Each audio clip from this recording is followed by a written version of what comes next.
So guys, as an international student who would be moving to Lithuania in September 2023, that is in very few months from now, you need a visa. And from what I noticed is that if you want to apply for a visa to Lithuania, not all nationalities apply from Nigeria. Now, I also realized that the documents for VFS Nigeria and VFS Turkey, or the VFS Global Office in Turkey, and that of Nigeria are not the same. So I decided to produce this video, and this video is for those of you that will be applying for the student visa, which is a long stay visa, a visa for more than 90 days from the VFS Global in Turkey. So there are a list of documents here, about close to 16 documents or papers you have to gather before you can apply for VFS Global in Turkey. Please do not rush. Make sure you sit down, watch this video till the very end so that you understand what is happening. I want to draw your attention to the fact that a few days back I did a video and a subscriber drew my attention to this. So that is why I am here again to update you guys, so that those of you who didn't know should be aware of the cost and all the documentations that you need. The very first document you need to submit to VFS Global in Turkey, first of all, is student admitted into a registered and functioning higher education institution in Lithuania, either for a bachelor's program, a master's degree program, or a PhD, which is a doctorate program, requires the following documents. Documents number 1, a complete and signed application form for national visa. The application is to be completed online. So the visa category you need is a long stay visa, and is also called a national D type visa. And you are going to be filling the application online. That is where the form is. Document number 1. Number 2, a valid travel document satisfying the following criteria. 1, its validity period being at least 3 months longer than the validity period of the requested visa. 2, it shall contain at least 2 blank pages. 3, it shall have been issued within the previous 10 years. It shall have been, that is to say, your passport should not be more than 10 years. It should contain 2 blank pages, and if you are going to collect the visa for maybe 1 year, of course, which is going to be 1 year or more than 90 days visa, your passport should have extra 3 months behind to expiring date. If you don't understand, then drop a comment below so I can explain further, guys. Document proving travel medical insurance, and the medical insurance have to be 30,000 euros. Like I said, you don't need to go and give 30,000 euros to an insurance company to give you a travel medical insurance. All you are going to pay is a premium service, something like that. You just go to the insurance company, AXA Insurance, Swisscare, EuroAssist, any insurance that is recognized by the European Union. Then you tell them you need an insurance for this purpose, and they are going to tell you how much you need in order to get the insurance. So that is something you should put into consideration, guys. Accommodation, either private accommodation, outside campus accommodation, or how you can call it, or accommodation on campus, is very, very important during your visa application, because without accommodation you cannot get a study visa. Always ask your university how you can get accommodation, or if there are accommodation types. Of course, they will always tell you, most institutions will always send you a link, or would always tell you that this is the accommodation we have and this is the price. You can book here, you can pay here, and stuff like that. So ask them for all the details. Proof of financial means. Please remember, for the accommodation, if the information regarding accommodation is included in the mediation letter, the applicant does not have to submit additional proof of accommodation. All right, so please pay attention to this. Then proof of financial means. There are 2 possible ways, or many ways you can prove financial means. Please listen to me very well. If the applicant will use his or her own means of subsistence, last 3 months current bank account statement, original and copy, in your name, address, showing details and balance, and regular income, scholarship confirmation document, providing that you have sufficient means of subsistence for the duration of intended stay and the return to Turkey or your country of origin. All right, so you need to show sufficient amount of money. I believe that you already understood what I mean. Or if the applicant is a student or unemployed, if applicant is a student or unemployed whose means of subsistence would be provided by another individual, then a notarized copy of the letter of guarantee, all right, prepared and signed by sponsor, that is a letter of sponsorship, okay, prepared and signed by the sponsor, would be as well as original copy of current bank statement signed and stamped showing the sufficient balance to cover the travel expenses of the applicant, that of your sponsor, okay. If you are unemployed, your sponsor should write a sponsorship letter, like I have always said. You notarize it, then your sponsor should also get his original bank statement for you, all right. This is what you need. Position. So basically I will be talking about if you get admissions already, if you already have an admissions offer and you are looking for possibilities to migrate, all right, come September, October, because that is when the semester is going to start, then there are three key things you need to get, all right, three things you need to do. Now let me take a look at the first one. The first one is, first, if you got an admissions, is it fully funded? Or do you have an early bird scholarship? Or if you didn't get anything at all, maybe a scholarship or a fully funded opportunity, or maybe an early bid scholarship in any Finnish institution, then this is the first thing you need to do. Now, you have to pay your tuition fee. Point number one, you have to pay your tuition fee. The reason I'm saying you have to pay your tuition fee first is because you cannot skip the tuition fee section and you go to visa application. No, it doesn't work that way. You need to first of all pay the tuition fee, then you proceed to the next step. But before you even pay the tuition fee, you have to put these key points into consideration. One, if you did not have a scholarship, or if you didn't have any scholarship, maybe 50%, 25%, 75%, then you need to check the last date on your admissions offer that was given to you to pay your tuition fee. Otherwise, the admissions will be void from you, or it will be taken away from you. So check the date on your admissions offer, then you pay your tuition fee, because there is always a date limit for you to pay in order to get your position steady. All right, I hope you understand. Now, in the case you got a scholarship, all right, let's say an early bid scholarship, then you have to know how much you are going to pay. For example, still on the same YouTube channel, I talked about a couple of schools that if you are applying to them, you should expect an early bid scholarship. For example, Norway University of Applied Sciences, because I have about 7 videos on this channel where I talked about applied science universities. All right, I mentioned all of this on this YouTube channel, and I said if you're applying to Norway, Salvonia, there is a particular percentage they are going to take off of your tuition fee.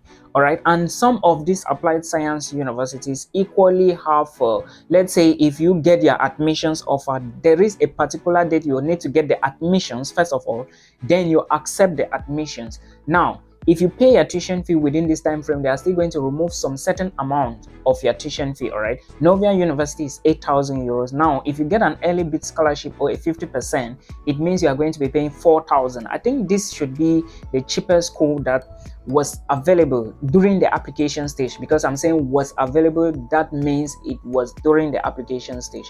So at this point, you are paying 4,000. all right, remember, when you pay the 4,000, that is when you are going to confirm your position into the program. Otherwise, it will be taken away from you, all right, scholarship. But early bird means that if you pay your tuition fee during a particular deadline or before a particular date limit that will be given to you, you can get a deduction, maybe a 500 euros deduction. So check your admissions letter to see what is written on it. Now, another opportunity you need to know is that, or another task or another thing you need to know is that if you get a fully funded scholarship, for example, if you get into VAMIA, because VAMIA is a free school, if you get in there, then you are not going to pay anything again before you are applying for your visa, because it's going to be free. All right, that is a fully funded scholarship. I hope you understand. Now, after you do this payment, the next thing you need to do is to arrange for your visa documents, and this particular document I'm talking about is the proof of funds. Now, the proof of funds is very important in the sense that it shows the immigration, it shows the authorities in charge that you have some particular amount of money in your personal bank account. It must be, keyword here is personal. It can be a current account, it can be a savings account, it can be maybe a deposit.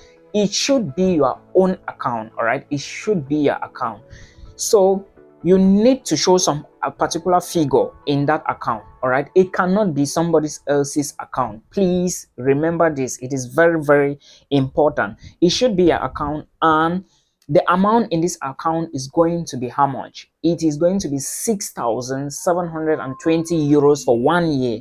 That is the amount that the authorities in Finland need you to show in your own personal bank account to get the residence permit for 1 year, all right? That is to say, if you want to study for 1 year, you need to show this particular amount to them that you are ready to go in for the program, all right? So the channel and show some love to us, all right? Remember, only your subscription is going to motivate me to make more videos for you, all right? And this video is a very critical video for today. And let's talk about Norway. There is a lot of things that has been happening, or a lot has been going on when it comes to international admissions. The very first thing I want to say, as an international student, stop procrastinating, all right? There is this thing that internationals do when they want to do something, or if they want to like maybe apply for a school abroad. They always be like, Milton, how do I do this? How do I go about this? Do you think this is this? And at the end of the day, you don't do anything tangible.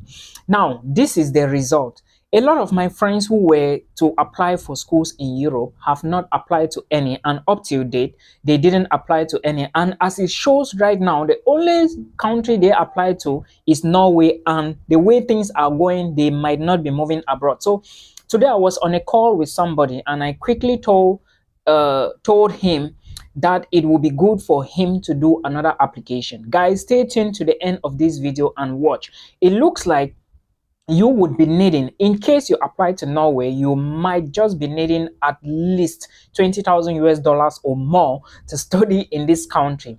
Conditions are becoming very critical. The first point I started with was procrastinating. You see, the reason I'm using this term is because I have realized, as of my 2.5 years doing YouTube, I noticed that a lot of international students, they like to procrastinate, and at the end of the day, they end up having issues, a lot of issues. The very first point is that if you want to do something, do it immediately. It's better you have the admissions letter and you don't have the money to pull through than not to have the admissions letter at all and you stay and keep making promises. Okay, now, if you were thinking that you were going to apply to Norway in 2024, this is the effect.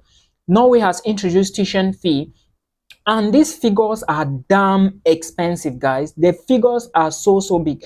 8 million for just 1 year tuition fee. Some universities like the University of Bergen, I just checked right now, it shows that at the end of 1 year, you may be spending at least 12 million to study a master's program for 1 year.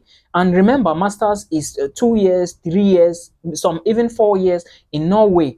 All right. So you should stop procrastinating. That is my very point number one, my first point. Now, remember that this is already April, and most of the universities in Norway are almost like releasing results. Some are already giving out their admission results to international students, and some will be giving their results as well to international students in the days to come. So the very first thing I want to say here is, please remember, you may not receive an email from your own university. It is now your duty to log into your own personal account. Because remember, when you were doing that application on the website, all right, it has a name.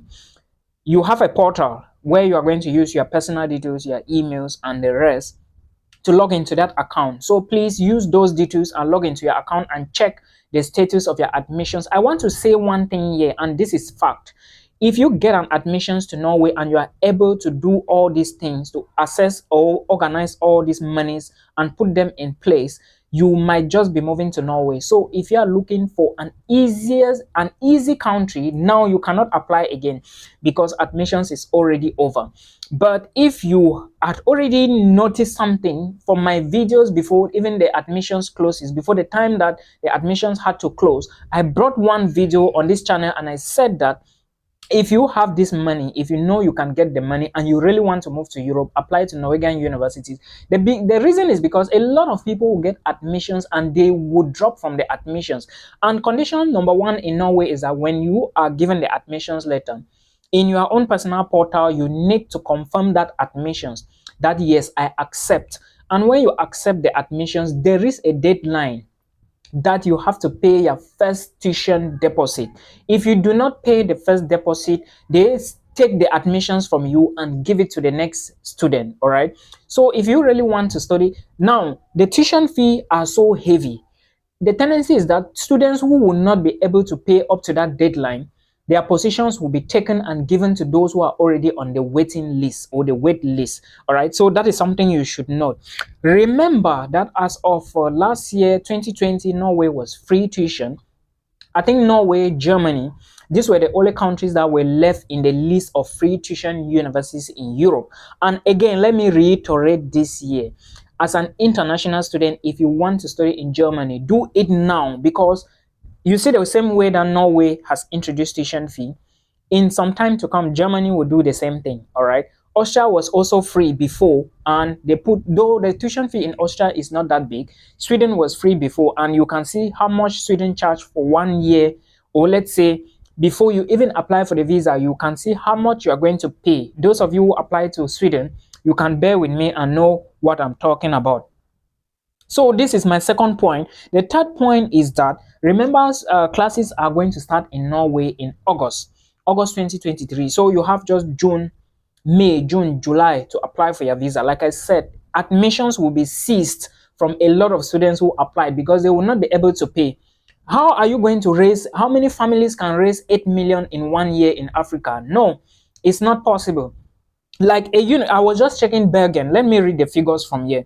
I was checking the University of Bergen, and it shows that, because remember, masters in Norway you have to pay 2 times. All right, that's 1 year, 1 year. Masters is 2 years. Bachelors is 4 years, some 3 years. So if you are paying up to this amount of money, 8 million in 1 year, it means that the other year you have to pay 8 million. And remember, this money is outside of your proof of funds. You still need to show proof of funds. So you have to understand that this is what is going to happen in Norway in case you accept your admission. But like I said, if you have this money, it is sure that you are moving to Norway. I am telling you this because a lot of students will drop, a lot. It doesn't matter how many students get admissions. The only thing is, would the number of students that get the admissions, would they pay their tuition fee? Okay, for example, there are some other students that are not going to pay. Let me specify this here before I come to the example. Students who are coming from Switzerland will not pay. All right, students who are on Erasmus, like Erasmus, I already talked about this a couple of times on this channel, that Erasmus is like you are going to Europe on an exchange program. That's studying in Norway and taking other programs in other countries. That's you go maybe 1 or 2 semesters abroad, you study and you come back, but your degree is going to come from Norway. That is what I mean by exchange and Erasmus programs. If you are also a permanent resident in Norway, you are not going to pay tuition fee, but Nigerians, Cameroonians, Ghanaians, Zimbabweans, Malawians, Kenyans, everybody, Pakistanis, Indians, you are going to be paying a tuition fee.